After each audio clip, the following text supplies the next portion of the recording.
So welcome everyone. Good morning, good afternoon. Yeah, I'm so happy. This is really so important to us. So thank you for being here. And thank you, Neus, for accepting our invitation and supporting us. Today is very, very important for us because it's the first day that we're doing a cartel activity. So Initiative Toronto, we hope that we are inaugurating a new series like we did 2 years ago with the clinical cases presentation. So I want to do this. We want to do cartel activities at least minimum once a year. Let's see if we can do it twice, but if not, once a year. So in the clinical case presentation, we already have 5. This is going to be the 5th one in February 22nd. So it has been a really amazing job. And Federica, who is here, is going to present. So I will do a short introduction, and then we'll have 2 papers that will motivate the conversation with Neus. The first paper will be Carlos, who will talk about his experience in 3 cartels. And the second one will be Sanem, who will present the product of one of the cartels. After each paper, we will open a space for the conversation with Neus, asking questions, making comments, or sharing. Okay, so I think that would be very, very, very good. So what is a cartel for those that have not have that experience? Lacan invented the cartel in 1964, and with supervision and the past is one of the 3 pillars of the psychoanalytical orientation of Lacanian orientation. A cartel is a cell of the school, and anyone interested is open to anyone that is interested in the psychoanalysis. And there is no requirement to be part of a cartel. You don't have to have clinical experience, so just the desire to know more about our orientation or psychoanalytic orientation. The structure is the structure of a cartel, a minimum 3 and maximum 5, and it's called cartelizans, and then they choose a +1. That is a member of the cartel of the school. They don't, the +1 is very important that they don't occupy. I have my granddaughter here. Mi amor, no hagas ruido, okay, por favor. She promised, that she's going to be very quiet. So the +1 is a member of the cartel too, and work is a member of the school, and they don't occupy the master of position. That's very important. For me, it's a catalyst of the work. The +1 supports the discussion, stimulation, and outcome. The outcome is the product. We call the product, and you will see one example in Sanem. And also, if you, NLS has the publication in 4+1 newsletter. I will put in the chat the links, because it's very nice. You can see there how huge is the example of products, but also in the catalog, you can see the the variety of themes.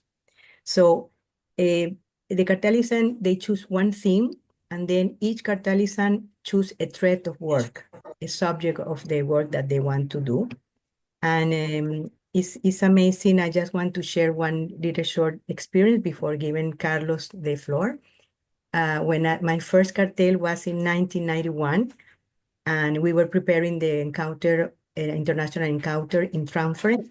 So looking for the +1, when I choose the +1, we were already 4, and we chose that. And then I was very interested in the 3 dimensions: real, imaginary, and symbolic. For me, when I met Lacan, that was what I wanted to know. So I wanted to do a cartel in the 3 registers, in the 3 dimensions. But then this +1, Eduardo, he said, Inés, why don't we do a cartel in transference? That is the theme of the encounter, the international encounter, and then you choose as your thread the real, imaginary, and symbolic of the transference.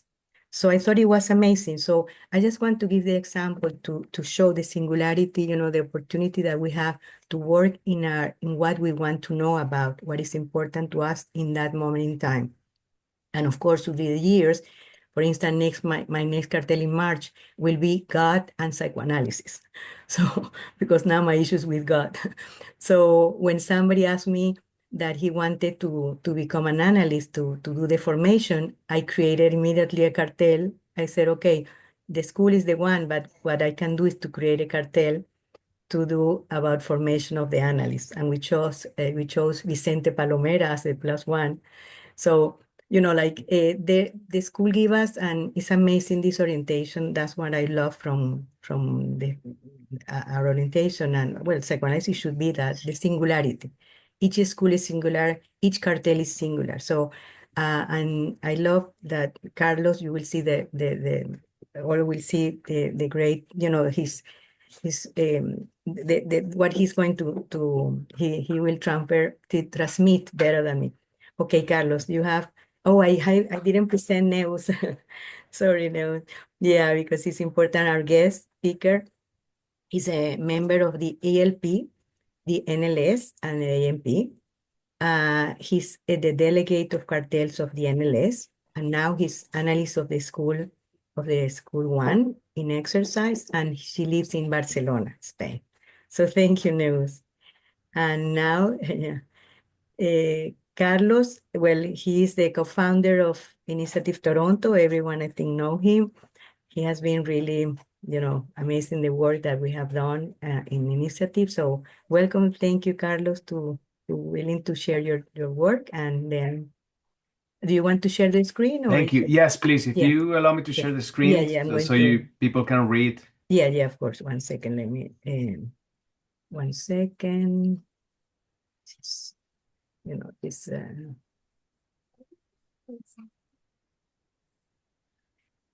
Sorry. Okay. Yeah. No, I opened the one that was not the thing. I think it's in here. Why not? This, oh no, I think it's in. Oh yes, share screen. Okay. Yeah, you can share. Thank you. Thank you, Ines. Thank you, Neus, for being here with us today.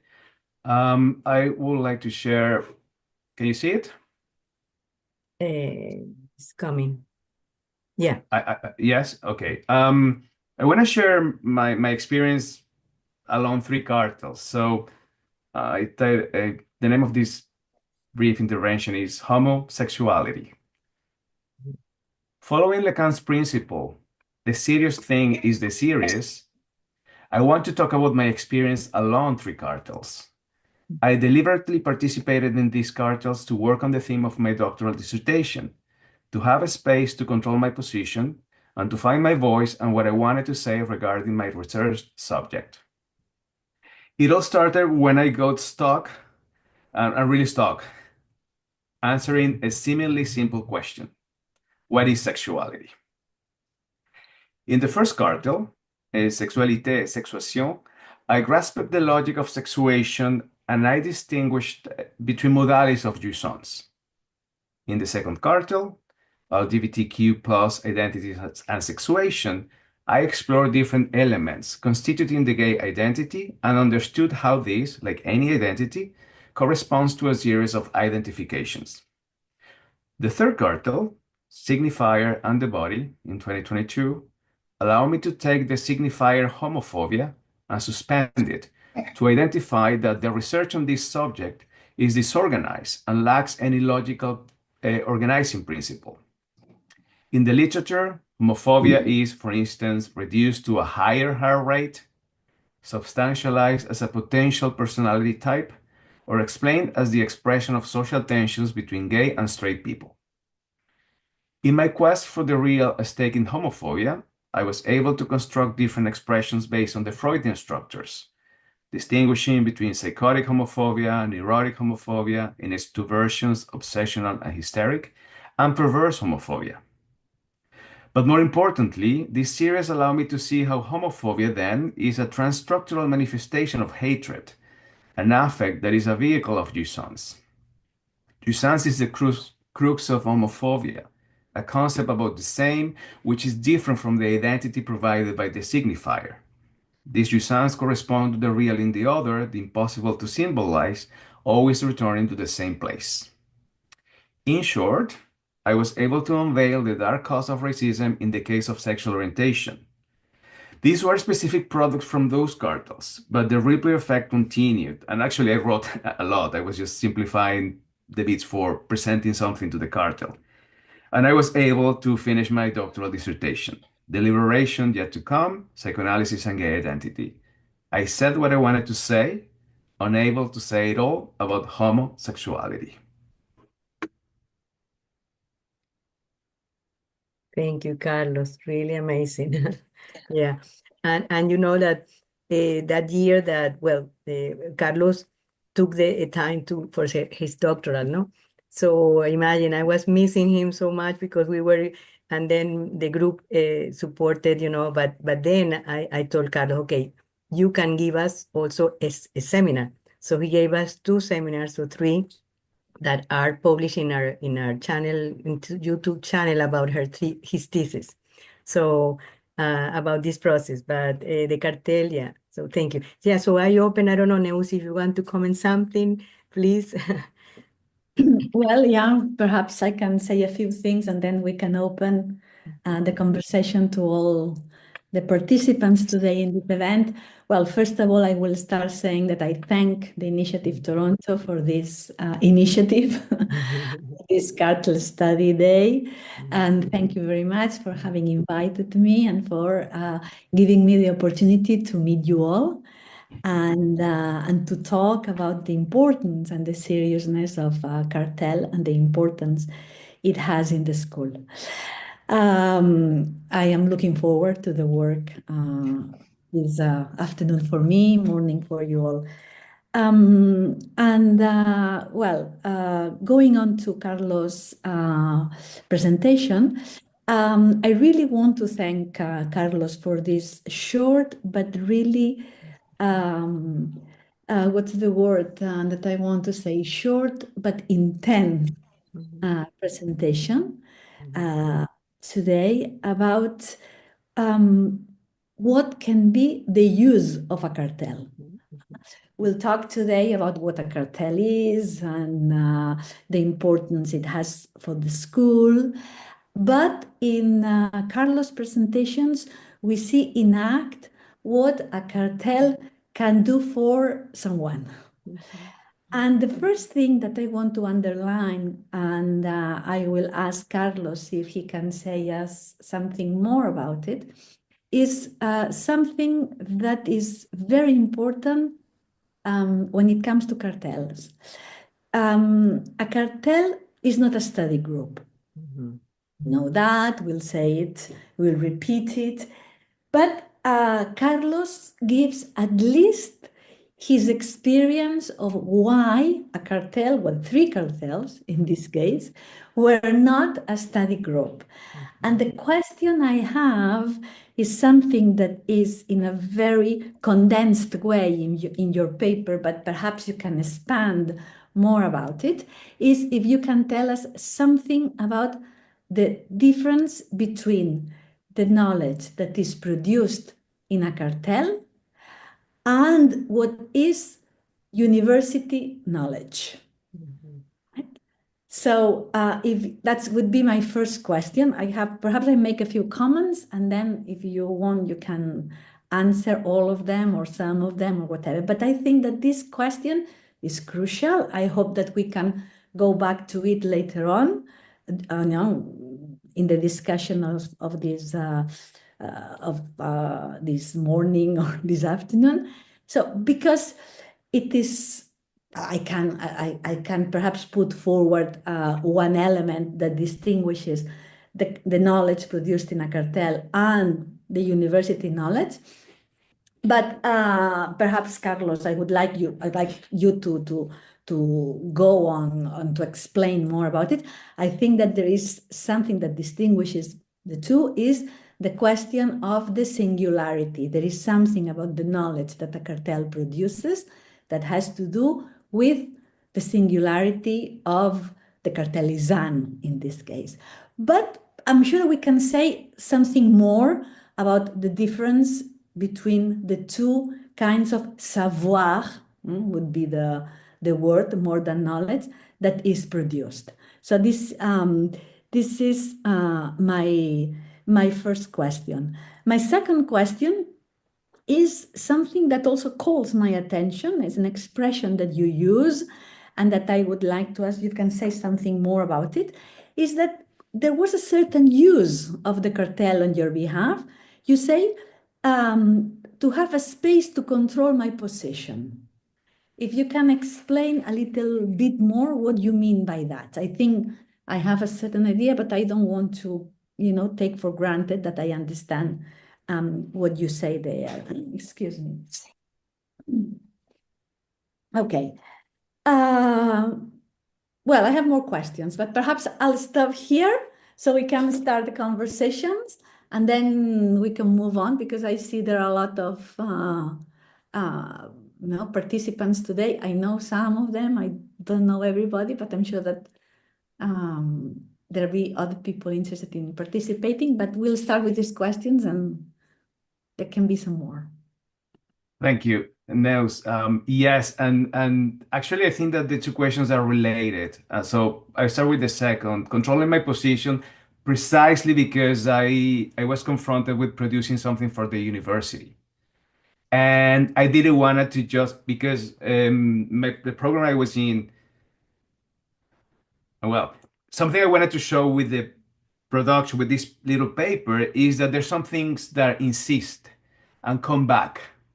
So my way to address it started back in Caracas in 2000 with something, and it mutated. So long story short, I began this PhD in Venezuela with a similar theme. Then I moved to Canada, things happened, and it was difficult to reconnect because I moved on. I was in a different position. So in this program, it was philosophy, art, and critical thought, and it was interdisciplinary. So plenty of room to produce something that didn't have a necessary to conform to university discourse. So I really wanted to, because there's this tension between psychoanalytic discourse and university discourse. So put it simply, if you're in university, you have this knowledge that you put to work to produce more knowledge, but there's always the divided subject. So I didn't want it just to fall into that. I really want to see what psychoanalysis could say about the issue I was working on. So that's pretty much what I meant by controlling my position. I didn't want it to default to a divided subject, making knowledge to produce more knowledge. So with that, I really wanted to work as an analysan from a divided position to try to address something. And I think that's when I got stuck with the question because, well, we can say what sexuality is, but it's not as simple as that. And the first cartel I was in, reading seminar 20, my question was, well, what is sexuality?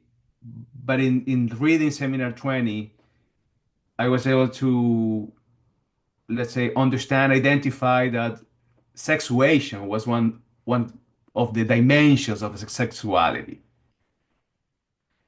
So in terms of, I think I was pushing to try to have an orientation toward the real that got expressed somehow in what I tried to say at the end that, okay, so I can invent all these. That is kind of a taxonomy, but in that's kind of to please the university master to have you have some conceptualization, some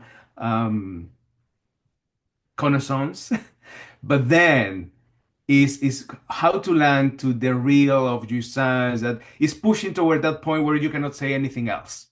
And I feel that, and actually that's what I talk about when I defended my dissertation. It was how to produce some symbolic where you are aware that there are some holes. which you cannot say more. And I presented my dissertation as any beginning for any real work with gay men. It's like, well, you can know this, but you need to forget it in order to do analysis with gay men. That was pretty much what I was thinking when I was doing all this. So I don't know if I'm fully answering the question, but Well, we don't have to fully answer questions. yeah. We can move into not all logics. But maybe to address more the singular in me, I think the second cartel was interesting because talking about the things that insist, I have another line that insists. Actually, my first cartel was the general title was Psychoanalysis in the 21st Century, and it was to read Thomas Vallow's book that was published near the time we were reading it. It was our first attempt to open the space for the Lacanian orientation in Canada, in Anglophone Canada. So my subject at the time was the possibility of psychoanalysis in Toronto. So all that in this second cartel was expressed in my question. My question was the cartel was signifier. Let me just go back. Signifier and the body. Sorry, the third cartel, signifier and the body. And it lasted 2 years. But the first year, I was with my first insistence, like exploring in which way the English language could be an obstacle for psychoanalysis. Because Lacan and others commented, Lacan very briefly, that there's something in the English language that resists the unconscious. I was really puzzled by that line. And my first year there was trying to address it, but the more I was reading, it was becoming an unsurmountable task because it was too complex. And our plus one, a grade plus one, started that cartel asking us what were our passions. As before anything, okay, tell me a little bit about you. What are your passions? And that really moves each of us in different ways. And in my case, resulted in when we were revising the first year and moving toward the second year of the cartel, it was like, okay, I cannot keep pushing this. I need to suspend it. The call is now toward the subject of my dissertation. So trying to make the connection, it began with how the introduction of the signifier gay transformed the symbolic. So this movement from homosexuality to gay identity, and how it was because the introduction of the symbolic, this signifier, it was all reorganized. So it was this counter movement to go back to the time pre-gay, but it was the invention of this other signifier, homophobia, which resignify as bad any attempt to go back to the past. So I work on all that during that second year. Well, perhaps you can explain or not, it would be for another conversation, how the introduction of the signifier gay changes the symbolic is something a little bit difficult for me to follow, but perhaps we can talk or leave it for some other time. But something that you said before that I think is very important, and it relates to my question of the difference between the knowledge produced by a cartel and the knowledge produced by the university. And I think it's the question of the real, which you have mentioned. And I think that is crucial because really, when one reads cultural theory or when one reads philosophy, and one has had the experience of the real in psychoanalysis, one realizes that really a knowledge that does not take into account the question of the real is maybe pure semblant. Mm. And I think that what psychoanalysis introduces, especially psychoanalysis with Lacan, is the question of the real and the knowledge that psychoanalysis, the savoir, no, in the psychoanalytical sense, always takes into account the question of the real. And it seems to me that was what was making an obstacle for you in the dissertation, the way you talk about it is where do I put the question of the real in the university knowledge, in this philosophy, in this cultural theory that has no clue about that and does not take it into account. And then everything becomes, in a way, pure semblant. And I think that that's very important, especially in a dissertation that dealt with the real, which is the question Yeah. of sexuality, in the sense that we are going to work in the next WAP Congress, and as we saw in La Soirée last Monday, in the sense that there is no sexual relation, that the sexual relation for Lacan is a blank page, is the blank page. So, a dissertation that was dealing with sexuality for someone who is into psychoanalysis immediately brought up the question of the real. And I find this is very, very, very interesting, the way you presented, and very, very teaching, in the sense that perhaps the obstacle was that for a dissertation to the university, for someone who has had the experience of the real, then cannot be without taking that into account. And then it's very interesting that then you need the cartel precisely to do something with that question. So I really find this very, very, very teaching. I have other questions, but perhaps there are some people with us that would like to ask something. Yeah, there is Levi. Thank you, Carlos. And listen, I'm quite captivated by your question about the difference between the sort of knowledge that a cartel produces versus a university discourse. And so, what really intrigued me about your presentation, Carlos, is the way things evolve over the course of 3 cartels.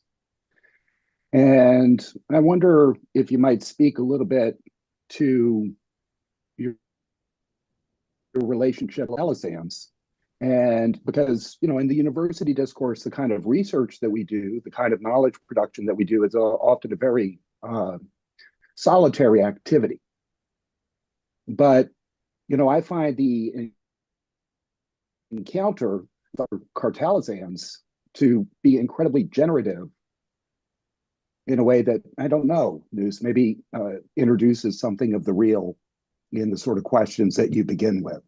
My traits keep changing in my cartels as a result of these sorts of encounters. Briefly, definitely what motorized my ability to produce was the encounter with others within the cartel, and the punctualizations from the plus one, and comments from, yes, actually they are in my thanks at the beginning, because it was vital for me, all this interaction, and maybe has to do with connecting with the question of the real, or the issue of the real. Yes, Neus, your comment makes me think that I had to write chapter 2, 3, and 4 before going back to chapter 1, which was the ground of sexuality. And I think it's on point, yeah, because I needed to address the place of the real, how was poking. So I need to unfold that and see the holes to be able to kind of reconstruct. And actually, in a way, and talking about academia, my dissertation at the end could be understood as a dialogue or a challenge of Foucault, which is permeating, and in a simple way. So while Foucault talks about this oppression in the form of this other, imaginary other, well, Lacan's response was the superego and the logic of the superego. So that's one of the lines trying to address, like, gay men, is this discourse about homophobia, but at the end, at least in paper, gay men are fully integrated into this contemporary society with all the rights, pretty much all the rights, at least in paper. So it's not as simple as the oppression is creating the mental health symptoms that gay men could have. That's a way. And back to your comment, Levi, yes, this couldn't have happened in a classroom or on my own. Simply put, yeah. It was the encounter and the questions and the comments that keep the ball rolling.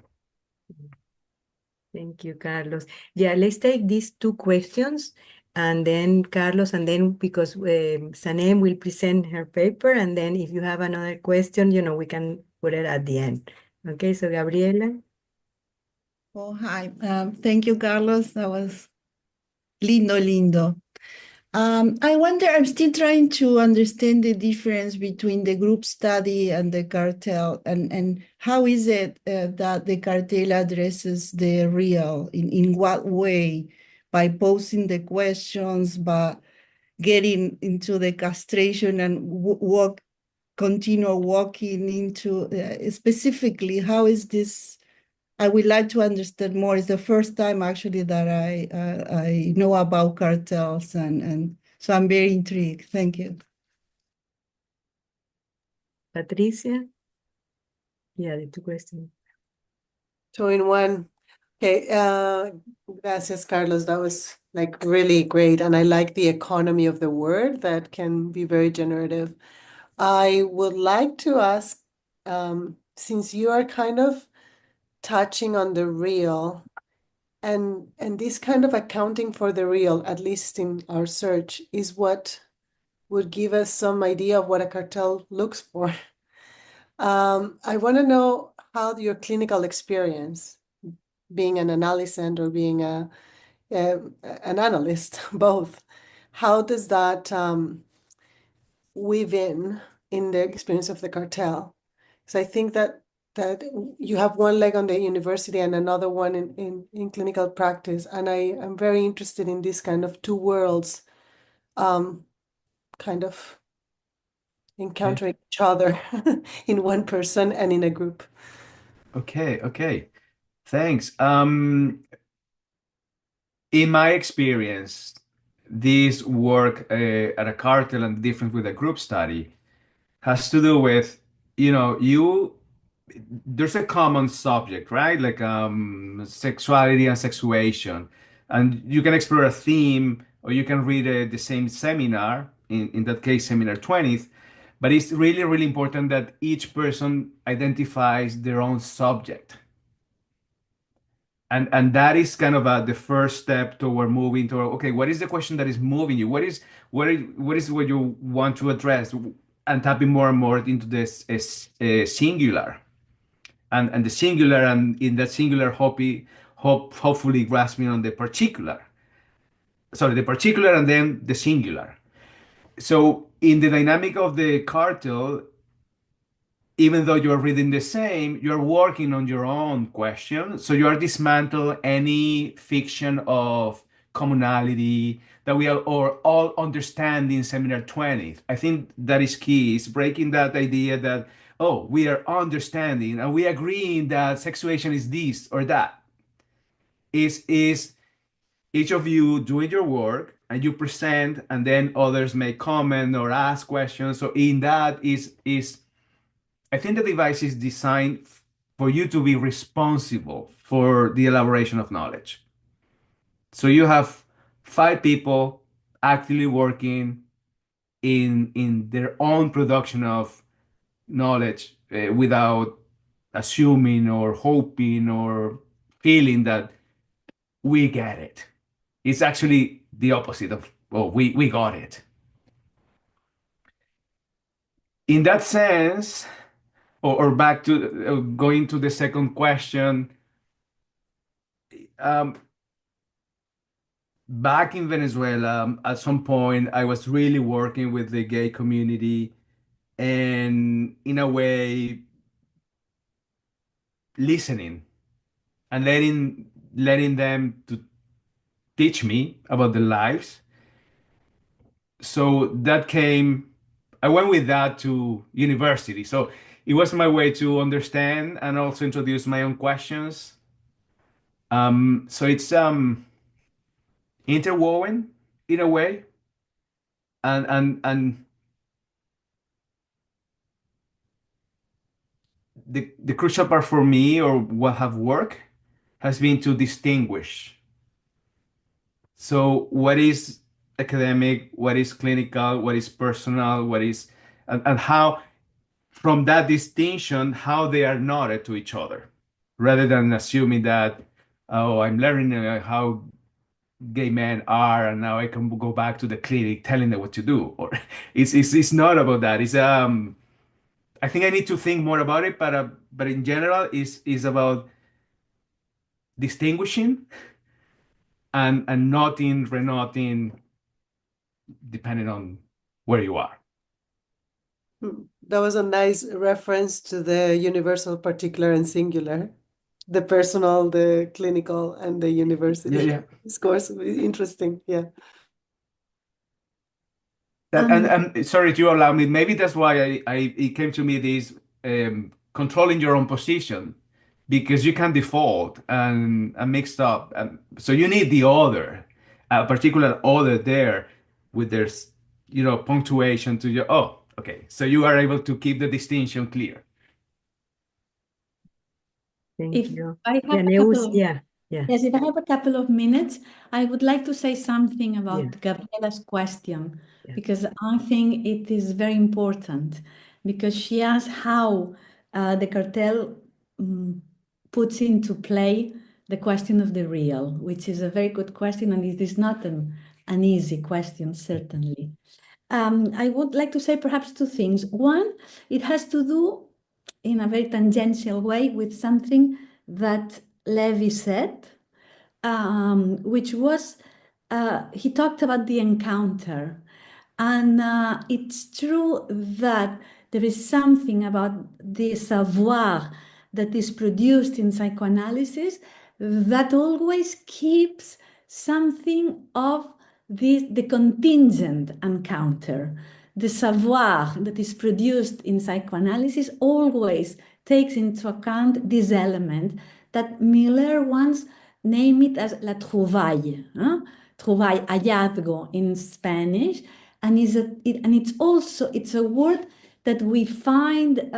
For instance, I saw the word I found this word in Lacan's text, Function of Speech and Language in Psychoanalysis. And precisely he relates the question of trouvaille, hallazgo. I don't know how we could translate that into English, finding, no, by chance, related to knowledge. Though, having said that, the real for Lacan is either the impossible or, at the end of his teaching, the contingent. So that means that not the language or the signifiers, not so much, but the signifiers cannot say it all. There is always something that logically, structurally cannot be said. And that is the order of the impossible. The real is a logical category that has to do with the impossible. But sometimes one can have a contingent encounter that something ceases not to be written, which is what the contingent is. So the real generally is the impossible, but can also be the contingent. So that is it's very important, because in some of contemporary discourses on sexuality, there is no notion of the impossible, right? There is no notion of the impossible, as I said before, as a blank page, as something that does not cease not to be written, which is the other definition that Lacan gives of the real. And psychoanalysis is an experience about the real, because when one does an analysis and starts, and the analyst says, say anything that comes to your mind, the first thing that one experiences is that that is impossible. One cannot, free association, the very basic rule of psychoanalysis, confronts the analysand with the impossible that the language brings about.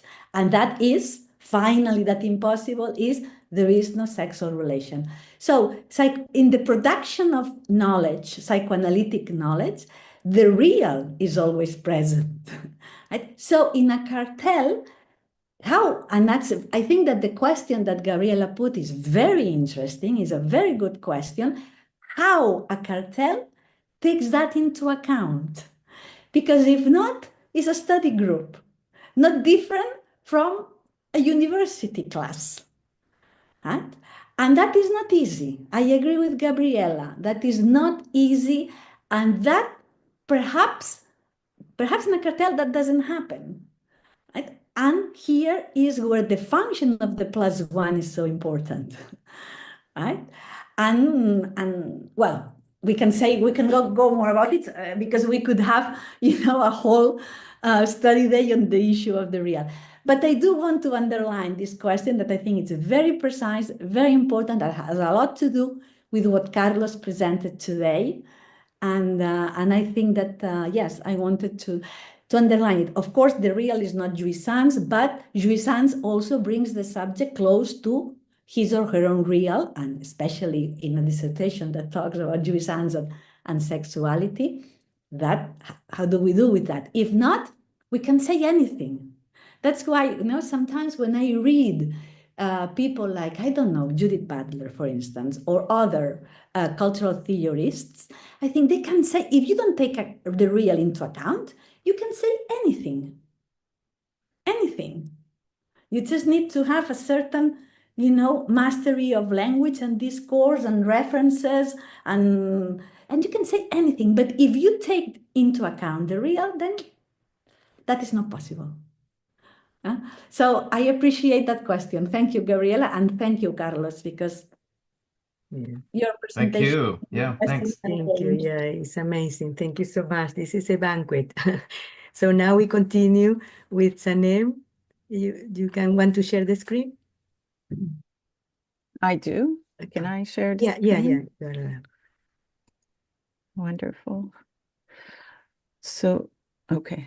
So first of all, good morning, everyone, and I want to echo Ines in sense that this is amazing discussion, and I have so much to contribute, but I will read this product of the cartel first. This is the product of a cartel that is actually still ongoing, and so it is not the end product. This is our cartel on love. Levi is here as my fellow cartelizan in this. This is, I'm hoping that it is it's going to show up in the Lacanian Compass website once it's updated. And I'm hoping that Azim Khan, who is our +1, is also going to declare it to the Analyst. And this is on the occasion that this year the NLS Congress is on painful loves. So this is how we decided to have this cartel. And in terms of the encounter with the real, and in terms of how real takes into account the knowledge that is produced, this is also, I mean, I have been thinking about it. This is, for me, it's a wager. It's a risk that I took here because, as you will see, the question of the incompleteness is a very contested question, especially with regards to love and feminine jouissance in Lacanian psychoanalysis. But I will not say too much, and I will just read. Encountering Love, the title of this paper, is also the name of my trait in our cartel on love. For reasons that are still opaque to me, I found myself fascinated, puzzled, intrigued, and inspired by Lacan's quote at the very end of Seminar 20, where he puts love in contact with real via encounter and contingency, marks the exile for each parlant, and points to a passage, to the point de suspension as the location of love. In seminar 21, this will solidify, and Lacan will say, quote, love proves to be contingent at its origin. Fabian Feinwachs writes that this is not Freud's narcissistic love, nor is this phallic love where one gives what one does not have. Nor is this the love of the divided subject, we should add. Lacan warns us that contingency is not on a par with the divided subject. Can we say that this is love in the feminine, with its infinite closeness to the not all, to inconsistency and to incompleteness? A love that is in love with incompleteness and inconsistency. Antonioni's L'Éclipse, the Eclipse film he shot in 1962, opens with Vittoria, played by marvelous Monica Vitti, on the verge of ending her relationship with Riccardo, with whom she has been involved for a very long time. This is a relationship that no longer has any openings for her. We watch her meandering in the flat where curtains are drawn, where cluttered objects occupy the space, and the silence between the two tells us that all that could be said has been said. She's on the verge of leaving, but is taking her time. What allows her to take the final step is a moment of horror. All of a sudden, she finds Riccardo sitting on a sofa, motionless and catatonic. He had become just another furniture in the room.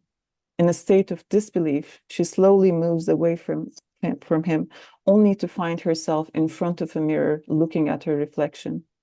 This is the image of a reflection of her being a reflection of him, complete, perhaps not unlike another furniture or an object in the room, the image of the woman she had become.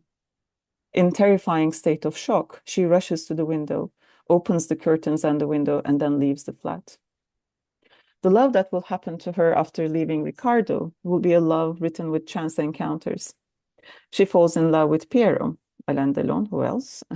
A stockbroker, an effervescent man with exuberant energy, never in one place, always here and there, and who knows, maybe even in multiple places at the same time. You don't stand still, Vittoria tells him, probably the most inconspicuous words of love ever spoken to a man by a woman. For Vittoria, it is a love that refuses the standstill, a love marked by chances and by encounters. In the stock exchange, on the street, in a cafe, it's a love lived out in the open, on empty streets and empty parks. Even when they rendezvous, it doesn't take place on the agreed time and at the agreed place. They meet each other halfway in the middle of the road. One is late, the other is early. Where they agree to meet is next to a nondescript building under construction at the edge of a neighborhood. Something refuses to converge, to complete itself.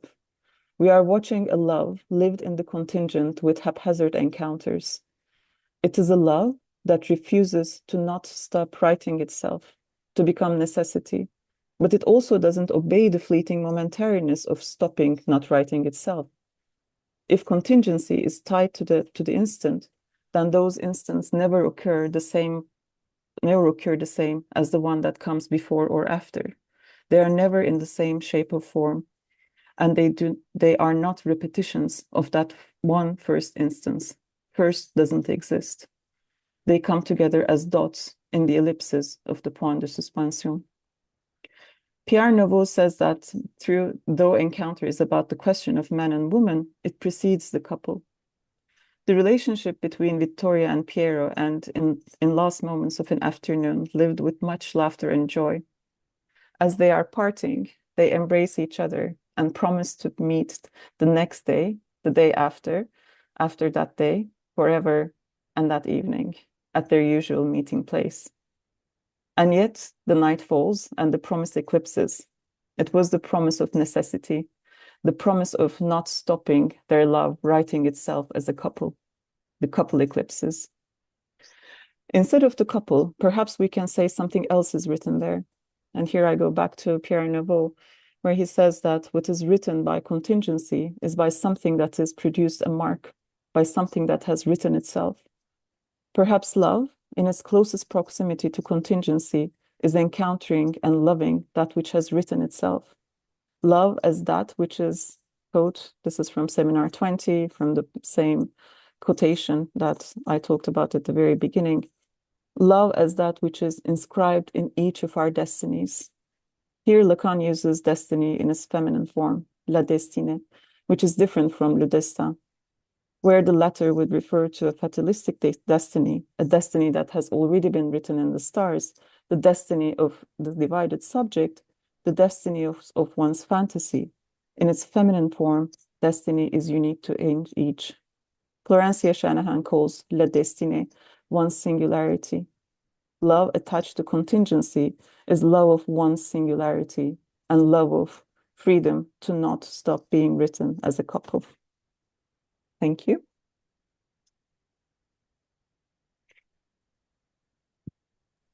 Yeah, beautiful. Neus, do you want to say something? Well, there is a lot to say in the question of love. Perhaps I would start by saying that the contingent encounter with love, because love, always brings up that a certain element of surprise and a certain element of, well, as an encounter has happened, and how did that happen in love?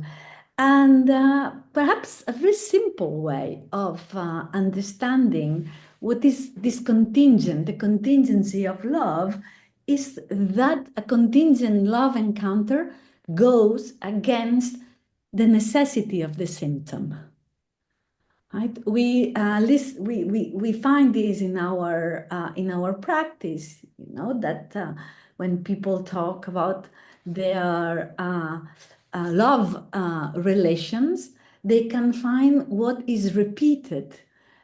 With an analysis, one learns what of the symptom was in the love life of the analysan, but then sometimes a contingent encounter in a way goes against the necessity of the symptom, and something new is produced. Something new can be something very small, but something new enough to produce a profound change in the life of the subject in question. So I think that is the force that the contingent can have in the encounter, in the love encounters. And I think that we're going to talk about the painful loves, and what we can oppose to painful loves are contingent encounters, right? Because a painful love always repeats something of the necessity of the symptom, what does not cease to be written. And the contingent encounter is what ceases to be not written. So I think that is in this dichotomy that we can find the contingency in love. And I think that this story that well, it's not a story, it's a film, right? In Leclerc. Mm-hmm. These encounters that are contingent, and that the lovers try to trap that in that contingent encounters of that surprise, of something of love that introduces the new, but introduces the new in the sense of the symptomatic, I think. So I find that interesting.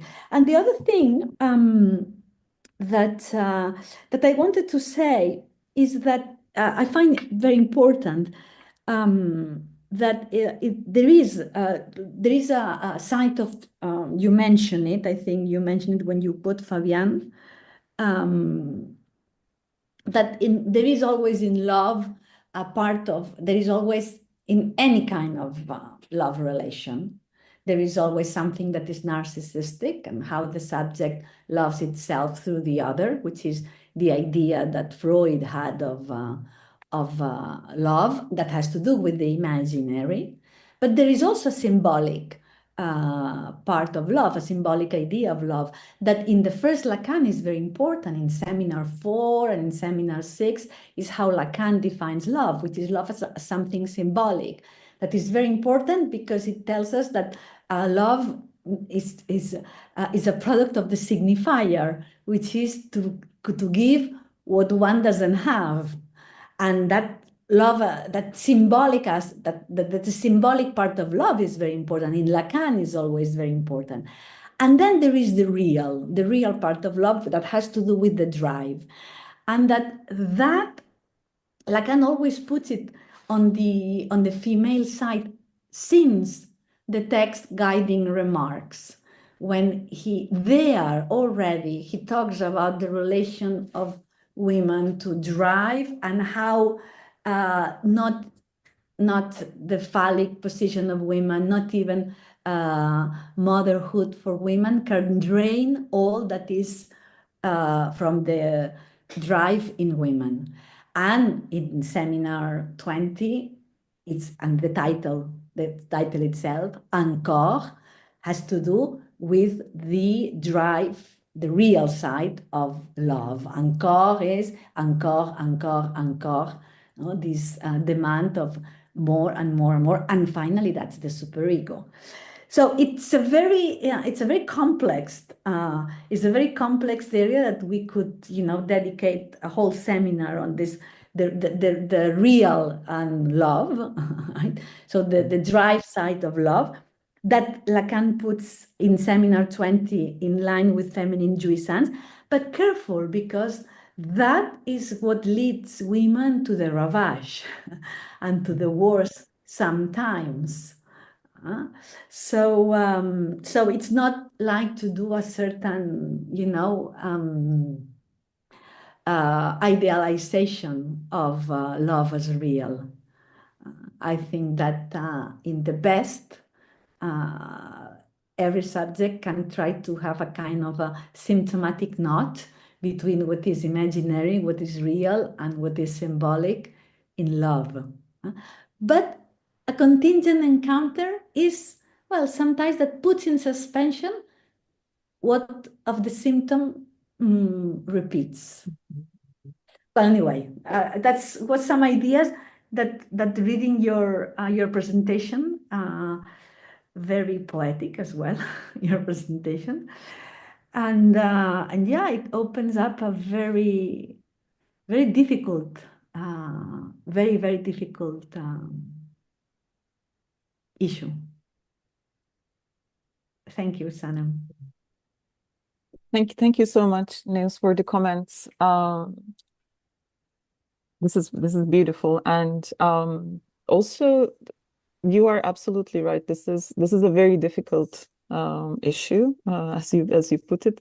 That is why I called it a wager on my part, because when I read the quotation and when I read it multiple times over and over and over again, I didn't understand. I had no idea what Lacan was saying, and even though it was like, this is my experience with Lacan. There are these like moments where I'm, oh, this is wonderful that I now get it, and then everything goes away, and that I don't get anything. And but there was something different in this particular quotation that I wanted to relate to it, and for me to only relate to it is to articulate it through a film that I did not know what to do with. I have seen Antonioni's L'Église multiple times, and I was trying to write something on that for the blog, but I was also trying to formulate it in my own way. So it is these two unknowns, the unknown of the film, the unknown of the quotation coming together with my own opaqueness about like my own unknown. So it is like almost a triangle coming together and trying to say something. And in that sense, I mean, this could never have taken place in the university, to go back to that conversation, because the university wants mastery, and university wants that you understand something, and the commentary on the text is through this is how I mastered this particular quotation and these elements in that quotation, and this is what it is. That is what the university discourse asks of us. Whereas here, nothing is, I think, understood. It is just in that sense, it's just an exercise of trying to articulate through writing what this might mean, and what this might not even mean, what this might have an effect, how this can be said. Probably that is the best way that I can put it. How can we say what cannot be said, which is the encounter, which is the contingency, and related to love. I mean, there's a point where we can say love, but there is, I don't know if we can say love in relation to encounter and contingency. So that is the difficulty, and that is exactly the wager that I was talking about. Never mind the incompleteness there, because Lacan is about like there is nothing minus in women, there is always the plus. The feminine jouissance is a supplement, and the supplement itself does not mean that there's anything missing in women, but there's something that is a plus there. So I will probably stop here. Thank you. Renata? Thank you. Yes, very nice discussion, very poetic article. Is really well written and thought. Thank you, Sanem and Neus, for the discussion. One thing I was wondering is what is this character confronted to? Because it seems to me that what Neus pointed out about love, narcissistic love, now when you are in the realm of the imaginary, and the symbolic love, which is something else. And I think that when it seems to me, and I have to watch this movie, and I probably will do soon, but in this, how you picture the scene, it seems to me that she was confronted to her own image as the object of the jouissance of the other. And this really was crucial to her. And I think the way, at least in the text, the way that she moves on from being in the only imaginary dimension is trying to encounter love where her desire is implied as a subject, in a symbolic encounter, contingent encounter of love. I found very interesting, and I think in the clinic with women, how much we see that, right? In terms of the ravage, of the repetition, the symptomatic other, in terms of the partenaire jouissance, and how it is tricky for these women to get out of this and try to find their own place in a symbolic encounter with love. So I was thinking about that, and I was wondering how can we, especially nowadays with all the dating apps and all that, in which the women really have to sell themselves, and men too, doesn't matter, the gender, in fact, like sell themselves as a product to the jouissance of the other.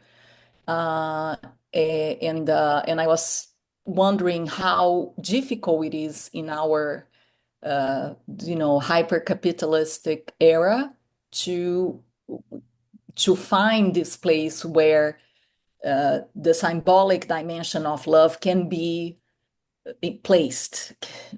So just some thoughts about it. Thank you so much, Renata. It's very interesting that you say that with the apps that you have to sell yourself as an object, which is absolutely true. But the interesting part about what you're saying is the hyper-capitalistic stage is also there in the film, because Piero and Alain Delon works in a stock exchange. So they meet at the stock exchange. The encounter starts at the stock exchange. But there's such movement in there that he is constantly like on the phone, rushing through there, running and doing whatever the stockbrokers do. And then I mean, when you see the film, you will see it, and then it goes out, right? I mean, it leaves that place. And so the two places are left at that moment. The two spaces are left. One is the domestic space where she's first in, because it starts in a very claustrophobic environment at home. And second, she leaves the capitalistic space itself, the stock market, and the love comes to and starts to be lived differently. So there's the exit too, and there's the but it's very important what you're saying about the apps. It's almost that today there's no chance for encounter with the apps, with the consent forms, with right, all of that. So there's something that blocks it, something that blocks for these chance encounters to happen. Well, but no, I think that the encounter can still be there, because two people can meet through an app, but they still have to encounter themselves. That's true. Sometimes they don't do, and then that's it. And sometimes they do. So the encounter is of some other order, right? You need the unconscious in order to have an encounter. Thank you. Robert, I don't know, maybe because but you put the hand down the hand, I don't know, but if not, Robert. I am. Yeah. Em kind of said it just now. I was reflecting. It's so nice. It's a beautiful talk there, Em, and to hear you outline this discussion of the encounter, because in my work in that cartel, it started out with the partner symptom. And, then we worked through Patrizio's argument for the Congress this year and Love and the Ego by Veronique Feruz. And that became sort of my question, right?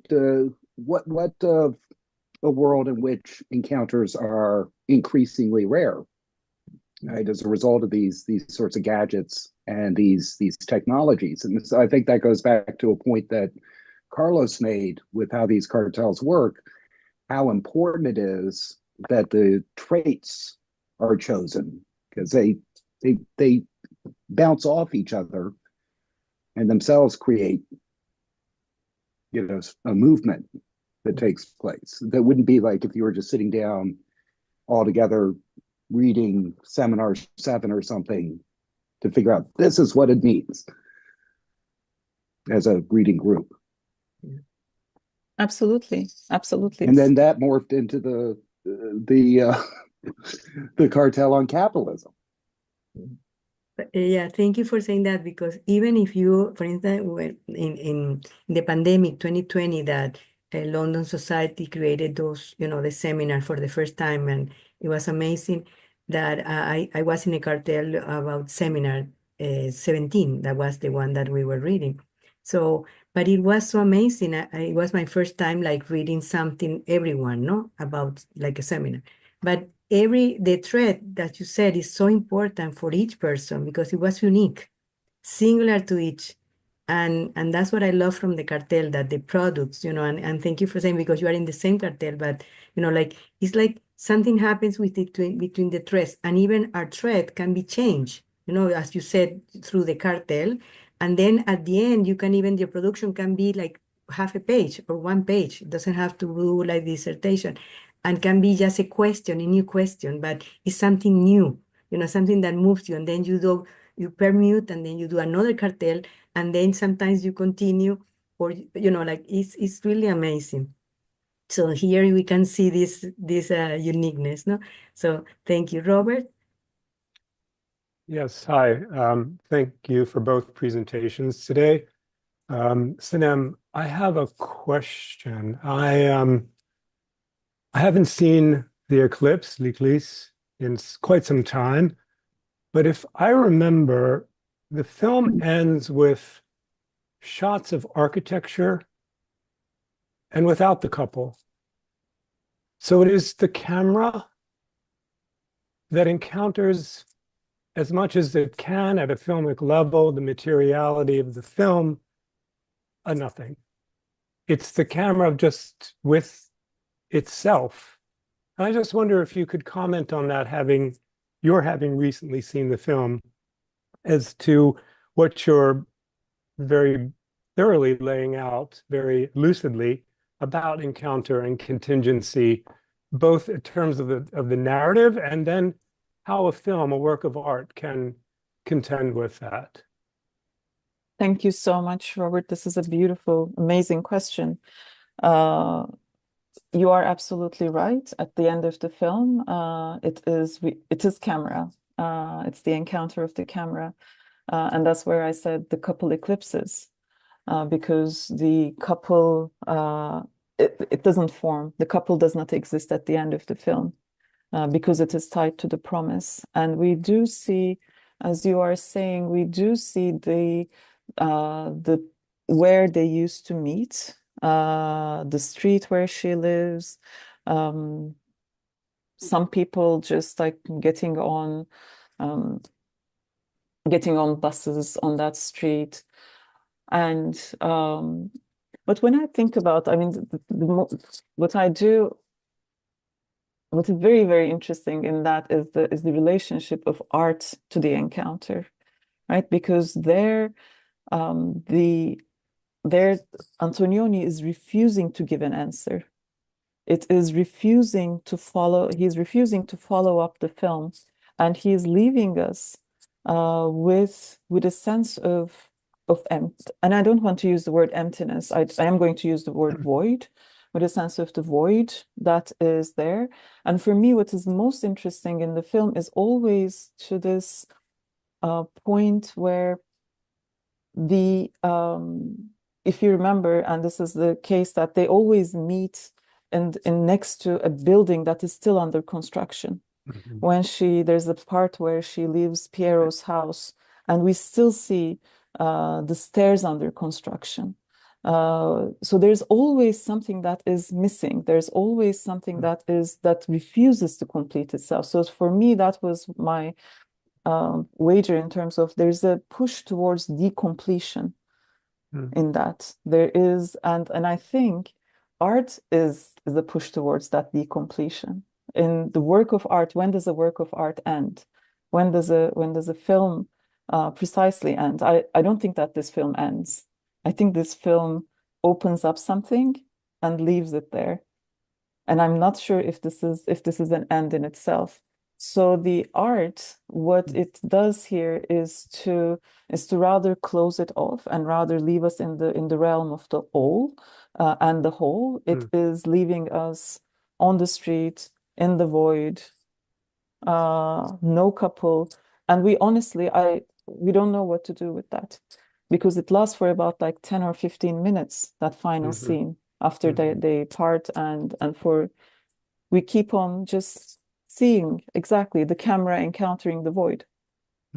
Yes, and it's precisely, I don't know what to do with that still so many years later. So I appreciate it's a beautiful, I mean, it's just a beautiful rendering of the void and the couple and everything that you've been giving us this morning. So thank you. Thank you. Thank you for the comment. Thank you.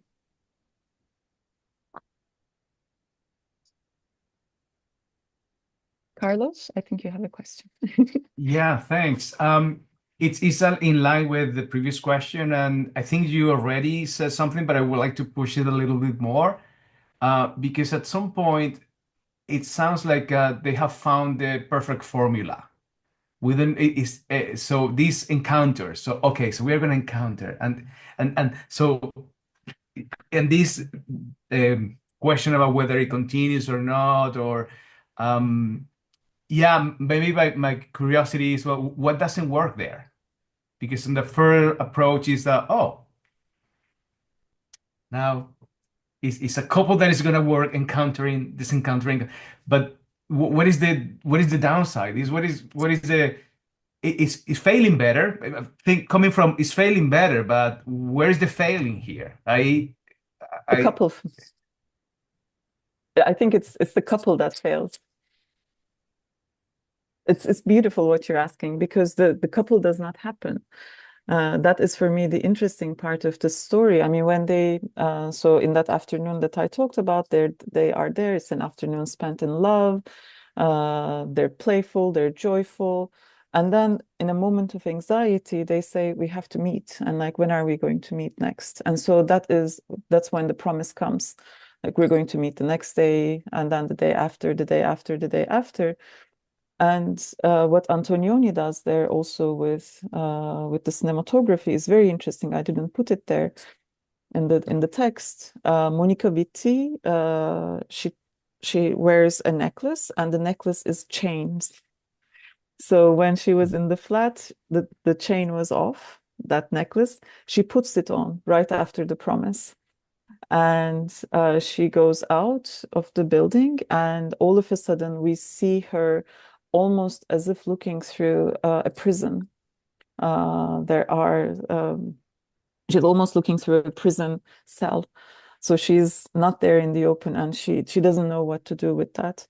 So we do have a sense that with that chains coming back in and the prison cells, she doesn't want the encounter. Sorry, doesn't want the encounter to continue in the form of a couple. And for Alain Delon, for Piero, when she came in, all the telephones there, he puts them off, like the telephone is not functional. So where you had to, this is very old fashioned, where you had to take the phone and I don't even remember what we used to call the handle and everything. So you put it back, so everything is, so nobody can reach him.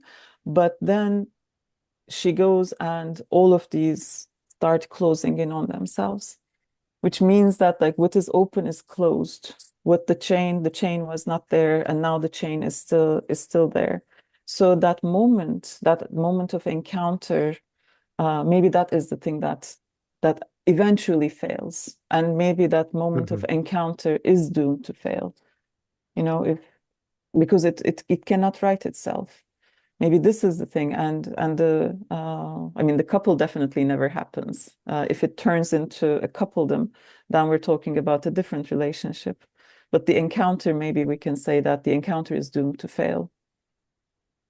It's interesting, if I can say something, that I will try to see this film, but that tries to reduce love to the moment of encounter. And that makes me think of something that Marguerite Duras says when he talks about love. He talks about les nuits de l'amour. So that's about love that is annoying. And it's true, and if there is this side of love that anyone who has a love experience know that there is a moment in which love can be annoying,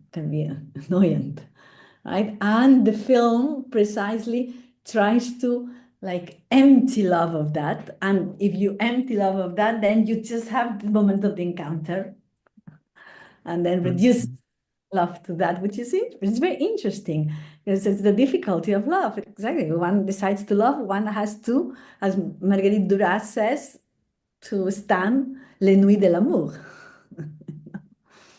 I have a question. You want to say something? No, please go ahead. It's I couldn't find my thing to raise my hand, so because you're saying that at the end there is a void. But as I experience you saying it, like you say, the place where they used to meet, like there's so much symbolic, in you when you say that. I wonder, like, the way the couple is in you, actually, when you said the couple doesn't exist. Not sure what I mean by all this, but just wanted to say that.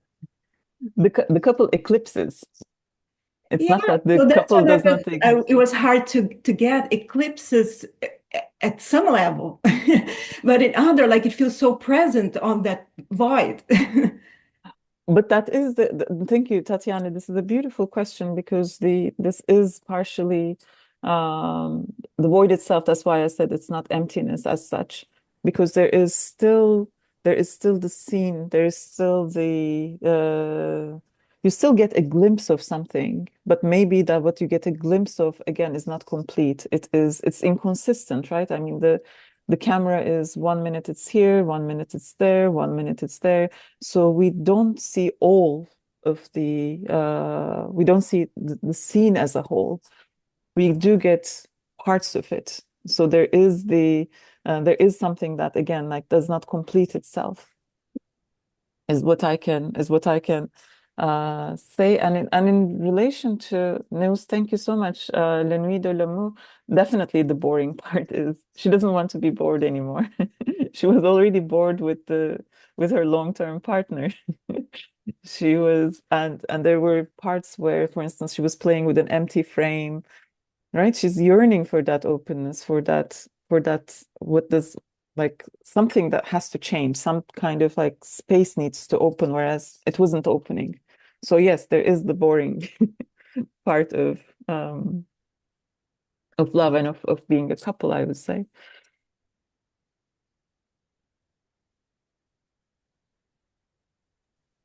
We have time for another questions. Do you want to, Renata?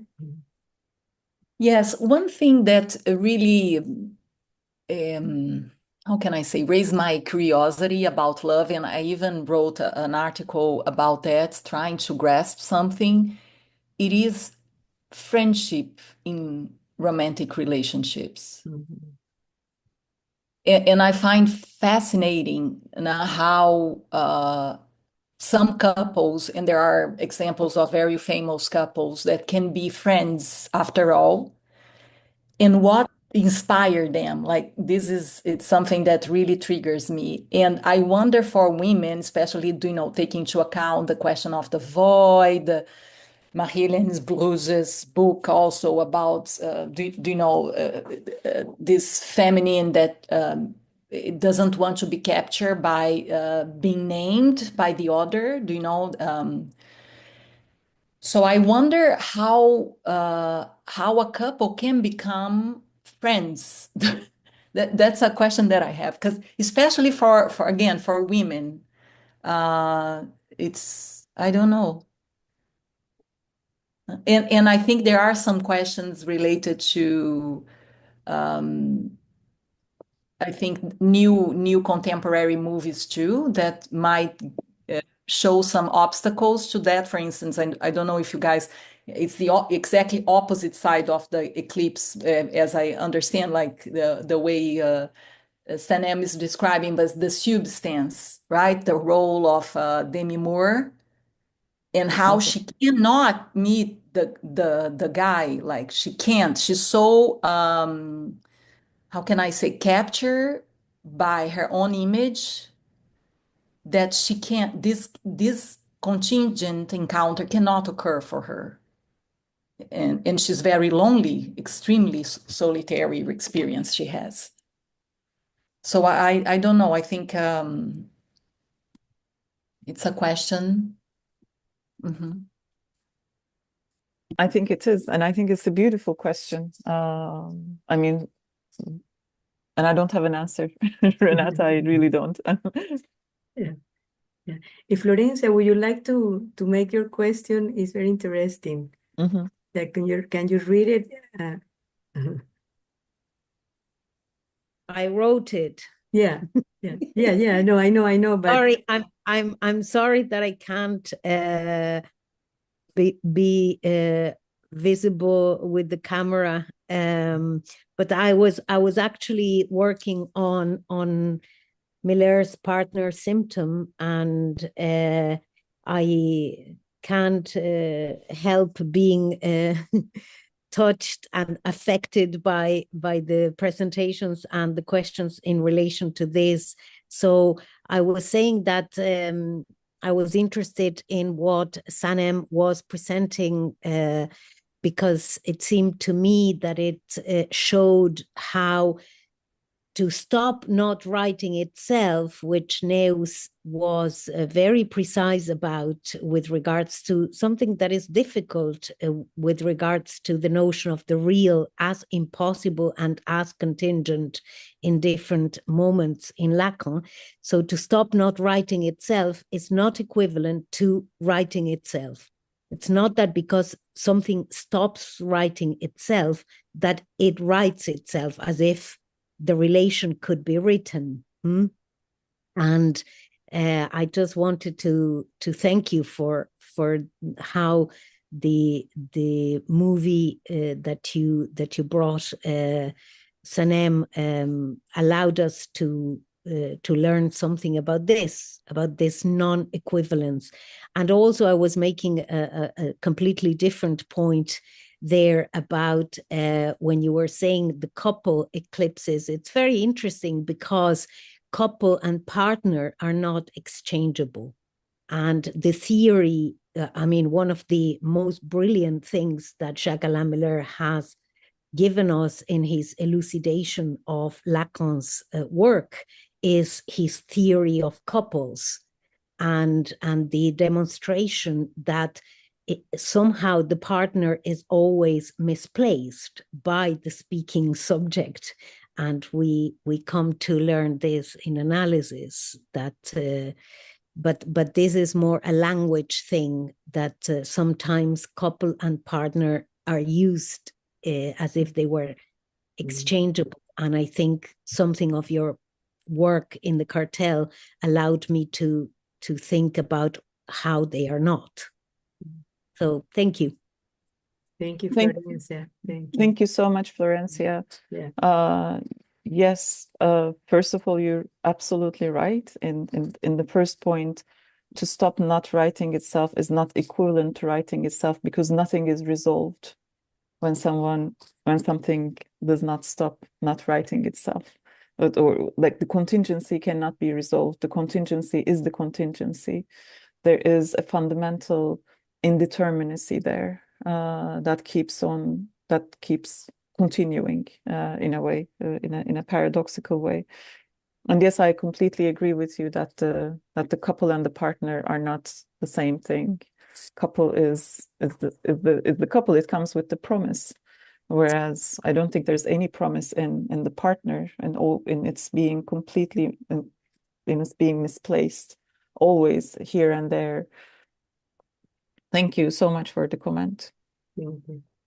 I have a question, Neus, about, because when you said about the love, the contingency, and the real encounter, all that, I've been thinking, like all the time about my love for the school. When I encounter, my love for Lacan, I fall in love with Lacan when I encounter him, and the school, that place where I found something that I was looking in computers, in psychology, education. I was, jumping. When I got to the school, I said, finally, I found a place, and I haven't been able to leave it. Sometimes I have wanted to leave it, but since '89, I haven't. But can we love, like this can be not with a person, that is something that you find. Of course, you can find it in a person, no? That's why maybe, a partnership lasts many years. There are marriages that last, no? Because, and I love Lacan says that it's miracle, no? That sometimes when love is a miracle, no? So, but I don't know if you can say, because it's something that the school, that is something very singular, no? Singular, that you find a place. And I think also maybe in love, when the other person sees you, like you find that you exist. No, it's something that I don't know how to express, but I think it's in the real, it's more than the imaginary. So I don't know if you want to say something. No, that's interesting. It's very personal experience, how to explain the relationship with school in terms of love. Yeah.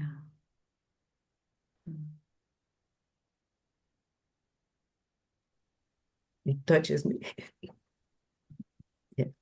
Well, I think, I don't know if you want to say something, because we have been, it has been beautiful.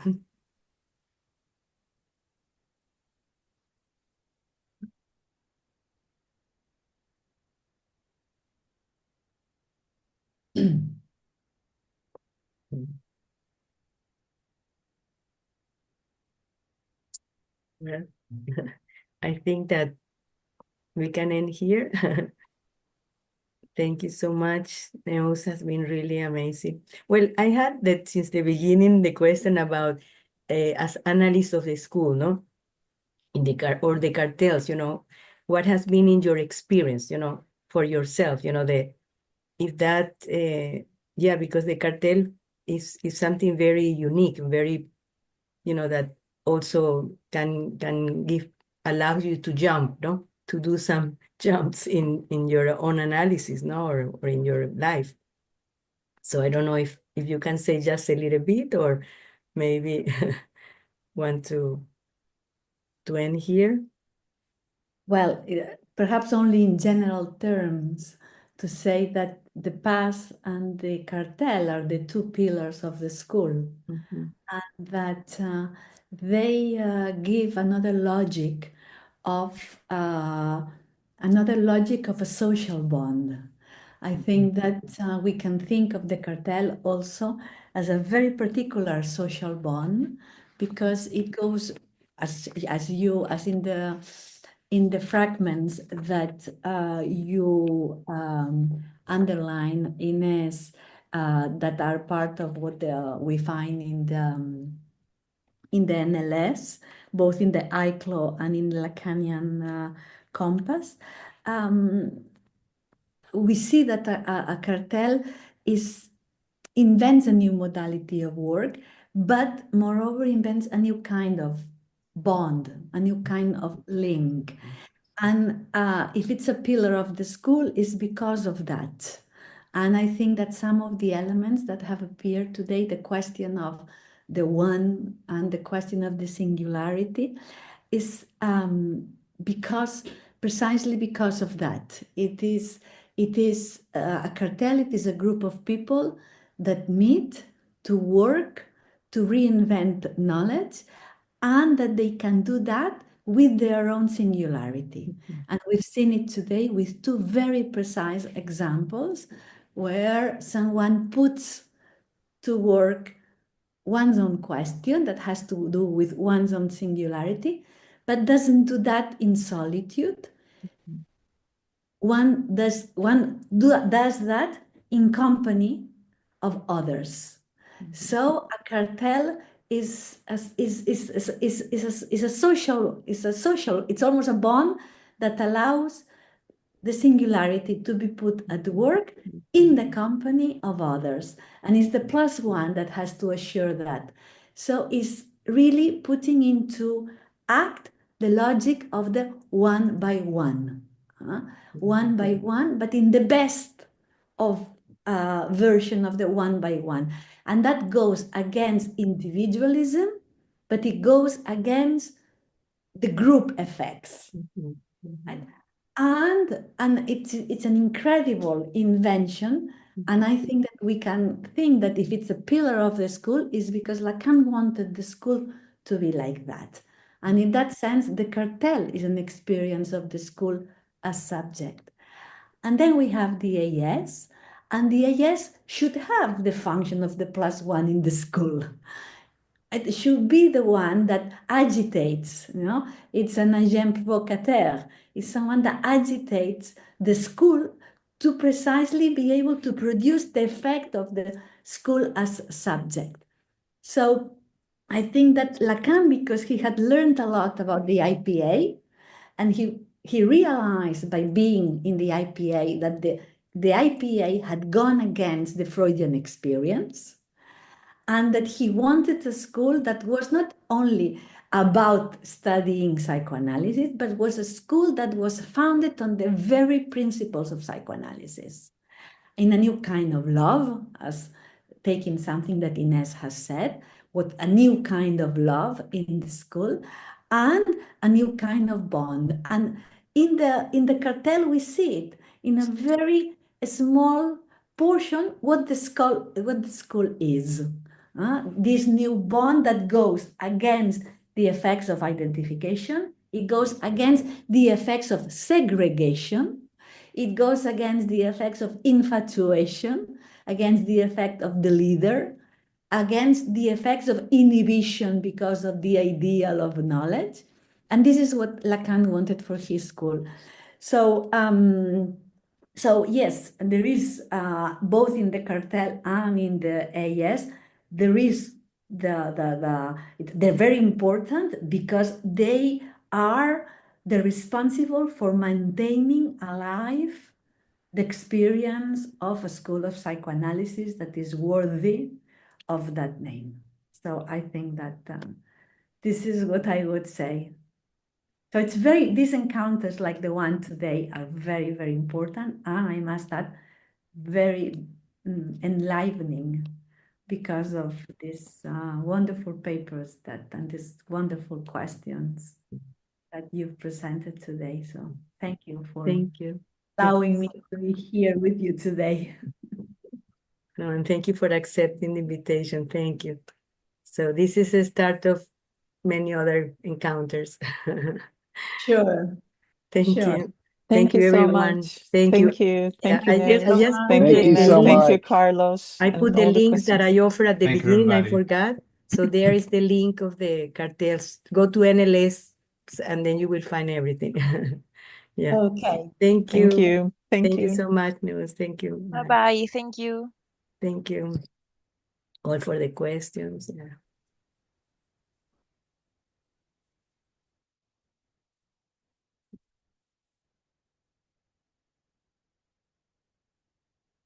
Thank you, Batul, for being here.